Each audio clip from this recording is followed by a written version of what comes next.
To study wings. आइए देखते हैं हम लोग 60 से 62वीं की बीपीएससी की प्रीवियस ईयर क्वेश्चन जो 60 से 62वीं में पूछे गए थे। ठीक है, और ये जो क्वेश्चन है ये मेंस का क्वेश्चन है। ठीक है, आइए देखते हैं।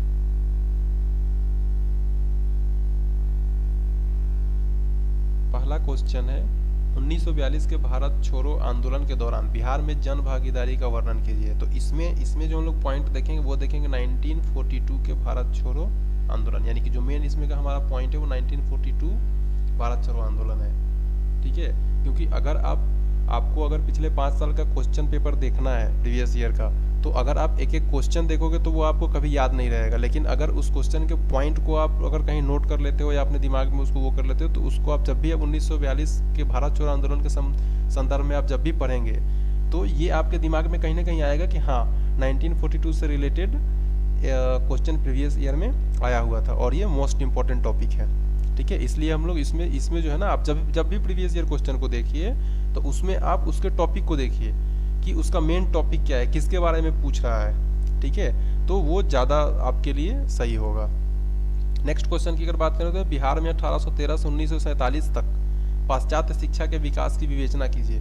तो इसमें जो वेस्टर्न एजुकेशन के बारे में पूछ रहा है, जो 1813 से 1947 तक का क्या विकास हुआ था बिहार में, उससे रिलेटेड पूछ रहा है। ठीक है, तो यहाँ का जो मेन टॉपिक हो गया ये हो गया। उसके बाद नेक्स्ट अगर देखेंगे तो है मौर्य कला पर प्रकाश डालिए तथा बिहार में इसके प्रभाव का विश्लेषण कीजिए।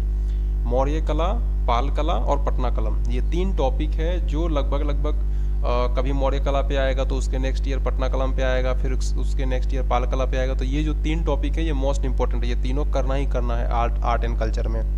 ठीक है, तो इसमें जो इसका जो आपका हो गया ये टॉपिक होगा, ये हो गया मौर्य कला। ठीक है, नेक्स्ट देखते हैं। नेक्स्ट गांधी की रहस्यमकता में मौलिक विचारों का दाव पेचों की सहज प्रवृत्ति और लोक चेतना में अनोखी पैठ के साथ अनोखा मेल शामिल है, व्याख्या कीजिए। ठीक है, फिर नेक्स्ट क्वेश्चन है बंगला साहित्य तथा संगीत में रविंद्रनाथ टैगोर के योगदान का मूल्यांकन कीजिए। तो आप लोगों को पता होगा, अगर आपने इसका जो मेंस का सिलेबस है वो आपने देखा होगा तो उसमें देखा होगा कि रविंद्रनाथ टैगोर और पंडित जवाहरलाल नेहरू पे एक अलग से इनके बारे में पूरा का पूरा बुक ही पढ़ना है। ठीक है, तो उस बुक में आपको ये बंगला साहित्य से रिलेटेड इनका क्या योगदान था वो आपको उसमें मिल जाएगा। नेक्स्ट जो क्वेश्चन है वो क्वेश्चन है आपका जवाहरलाल नेहरू की विदेश नीति के प्रमुख लक्षणों का परीक्षण कीजिए।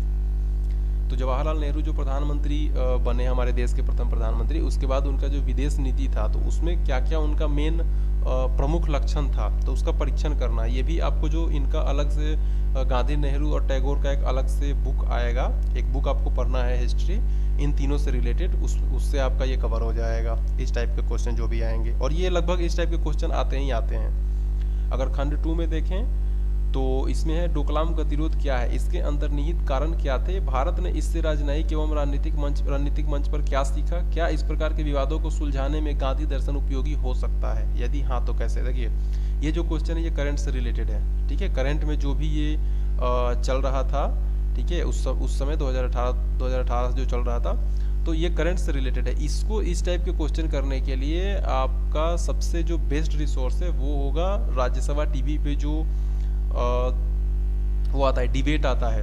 ठीक है, तो उस डिबेट में पूरा जो भी होते हैं वो काफ़ी गणमान्य लोग, एजुकेटेड लोग होते हैं। ठीक है, तो इस टाइप के जो भी क्वेश्चंस हैं वो आपका वहाँ से कवर होगा। तो आप अगर यूट्यूब में सर्च करेंगे तो आपको वो मिल जाएगा RSTV में इससे रिलेटेड, तो आपको वही प्रीफर करना चाहिए।